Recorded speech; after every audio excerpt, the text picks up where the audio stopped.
Perkenalkan, nama saya Nurul Aulia Rusli dari Psikologi Kelas A Unisa Yogyakarta.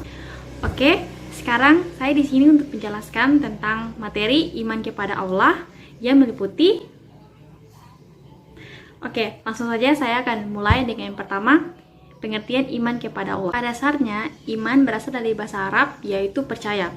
Namun, pengertian iman secara istilah yaitu membenarkan dengan hati, mengucapkan dengan lisan, dan mengamalkan dengan perbuatan. Jadi, sampai sini kalian udah gak asing lagi dong dengan iman kepada Allah? Ya, iman kepada Allah itu rukun iman yang pertama. Rukun iman itu ada berapa sih? Rukun iman itu ada 6. Yang pertama, rukun iman kepada Allah, rukun iman kepada malaikat Allah, rukun iman kepada kitab Allah, rukun iman kepada Rasul Allah, dan rukun iman kepada hari akhir, dan yang keenam, rukun iman kepada qadar dan qadar. Jadi, tidak hanya menghafalkan rukun iman, tapi kita juga perlu untuk membenarkan dengan hati bahwa Allah itu benar-benar ada dan dengan segala keagumannya. Serta kita harus mengamalkan perintahnya serta menghindari larangan-larangannya di dunia nyata. Setelah kita melakukan ketiga-ketiganya itu, maka kita dapat tergolong sebagai orang. Nah teman-teman, itulah pengertian iman kepada Allah. Selanjutnya kita akan masuk ke dalil-dalil iman kepada Allah sebagai berikut. Dalil-dalil iman kepada Allah terdapat dalil nakli di dalam Al-Quran surat Al-Baqarah ayat 163 dan surat Al-Anbiya ayat 22. Surat Al-Baqarah ayat 163 yang berbunyi, wa ilahukum ilahu wahid la ilaha illa huwar rahmanur rahim. Dan yang artinya, dan Tuhan adalah Tuhan yang Maha Esa. Tidak ada Tuhan melainkan Dia yang Maha Pemurah lagi Maha Penyayang. Surah Al-Anbiya ayat 22.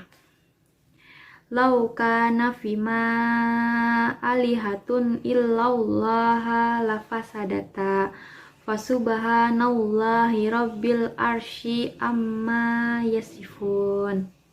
Yang artinya, sekiranya ada di langit dan di bumi Tuhan-Tuhan selain Allah, tentulah keduanya itu telah rusak binasa. Maka Maha Suci Allah yang mempunyai arsy daripada apa yang telah mereka sifatkan. Itulah dalil-dalil iman kepada Allah. Kita lanjut dengan pengertian wujudullah, pengertian tauhidullah. Nah, tauhidullah itu ada 3 bagian ya teman-teman, yaitu tauhid rububiyah, tauhid uluhiyah, dan tauhid asma wa sifat. Oke, saya akan jelaskan yang pertama pengertian wujudullah. Wujudullah, wujud adanya Allah Subhanahu wa ta'ala adalah sesuatu yang bahagia. Namun, demikian untuk membuktikan wujudnya dapat dikemukakan beberapa dalil, antara lain yang pertama, dalil fitrah. Allah Subhanahu wa ta'ala menciptakan manusia dengan fitrah bertuhan, atau dengan kata lain, setiap anak yang dilahirkan itu seorang muslim. Rasulullah SAW bersabda, setiap anak yang dilahirkan dalam keadaan fitrah, maka ibu dan bapaknya lah yang berperan untuk mengubah anak itu menjadi Yahudi, menjadi Nasrani, dan Majusi.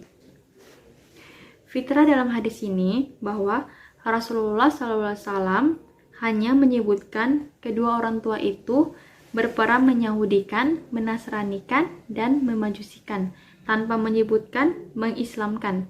Jadi hadis ini bisa kita pahami setiap anak yang dilahirkan itu seorang muslim. Yang kedua, dalil akal.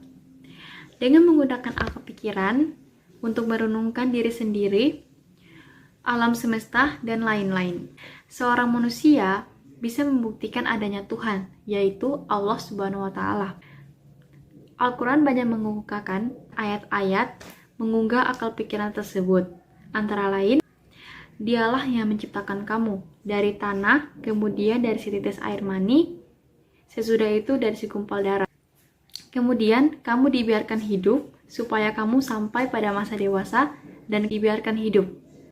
Sampai tua, di antara kamu ada yang diwafatkan sebelum itu.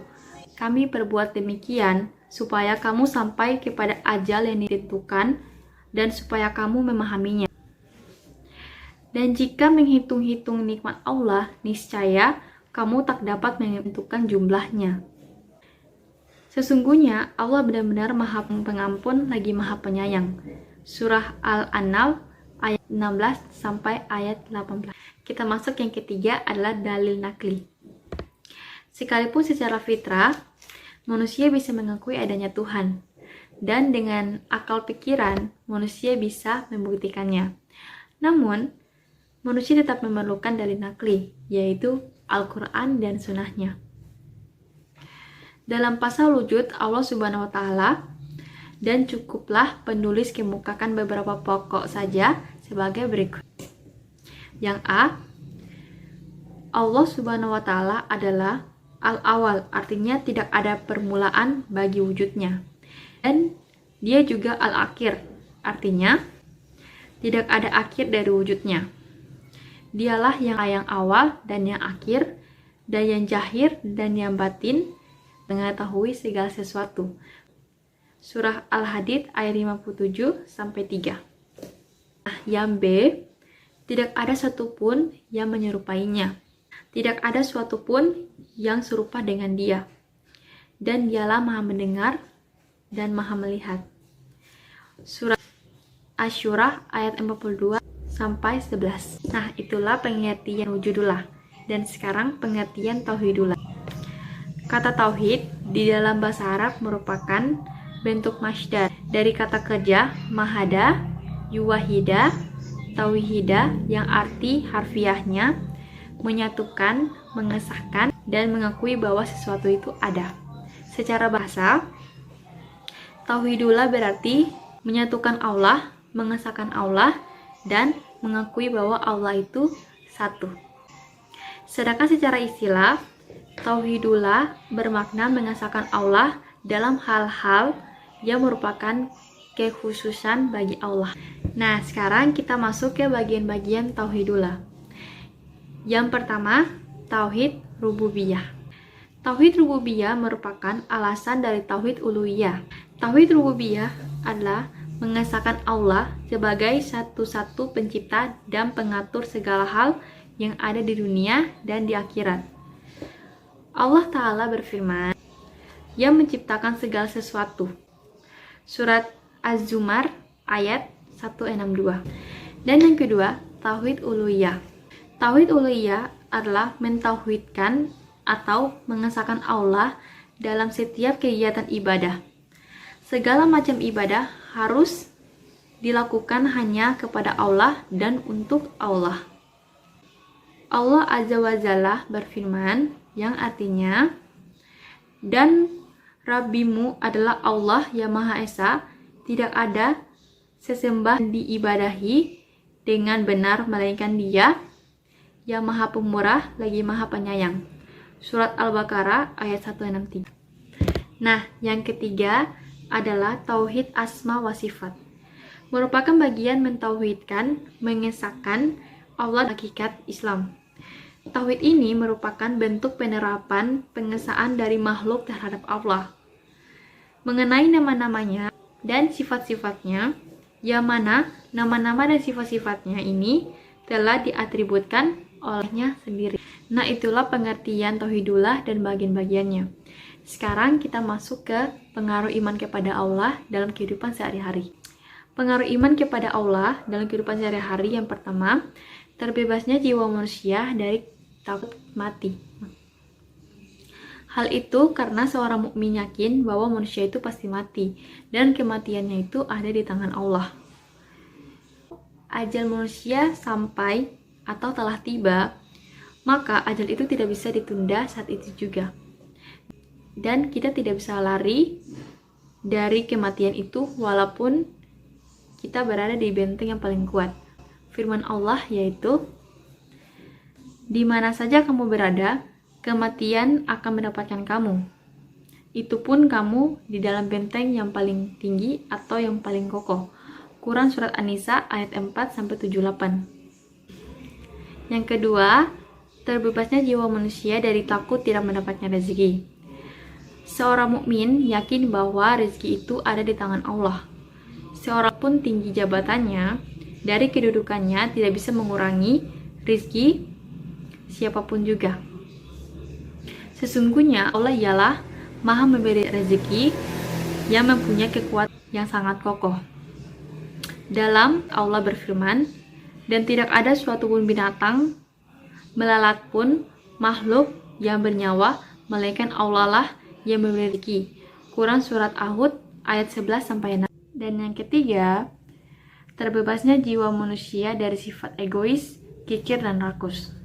Tabiat ini, manusia sangat mencintai harta bendanya dan ia itu sangat kikir dan rakus.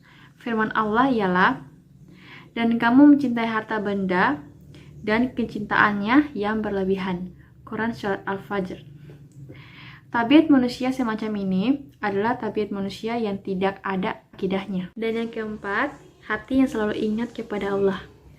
Seorang mukmin yakin bahwa Allah itu maha mengetahui, mengawasi tingkah laku hambanya. Orang yang hatinya selalu ingat kepada Allah, yang selalu mengawasinya, akan meninggalkan larangan-larangan Allah. Ia tidak mencuri, menipu, berkhianat, atau sebagainya. Jadi, orang yang kuat imannya akan selalu meninggalkan maksiat. Karena ia yakin bahwa Allah selalu melihatnya, walaupun tidak seorang pun yang bisa melihatnya. Orang yang melakukan maksiat menunjukkan bahwa hatinya sedang lemah.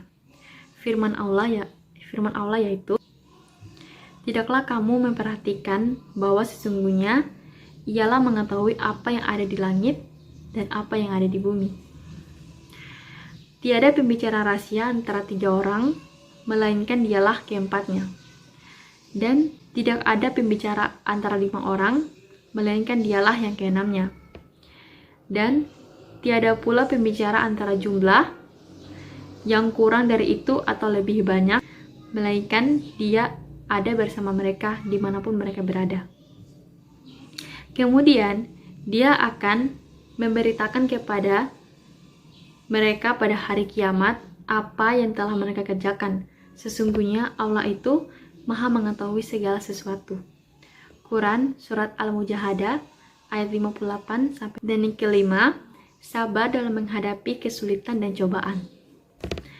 Seorang mukmin ketika meyakini bahwa segala urusan ada di tangan Allah dan tidak seorang pun yang mampu memberikan manfaat dan bahaya, ia akan menghadapi segala kesulitan dengan lapang dada, penuh kerelaan dan pasrah, mengharapkan pahala dari Allah. Pada waktu yang sama, keimanan dapat meringankan rasa sakit dan kesedihan. Firman Allah ialah, tidak ada suatu musibah pun yang menimpa seorang kecuali dengan izin Allah. Dan barang siapa yang beriman kepada Allah, niscaya dia akan memberikan petunjuk kepada hatinya, dan Allah maha mengetahui segala sesuatu. Quran Surat At-Takabun ayat 64-11. Cukup sekian ya dari saya, dan semoga apa yang saya jelaskan tadi bermanfaat bagi kalian ya teman-teman. Terima kasih.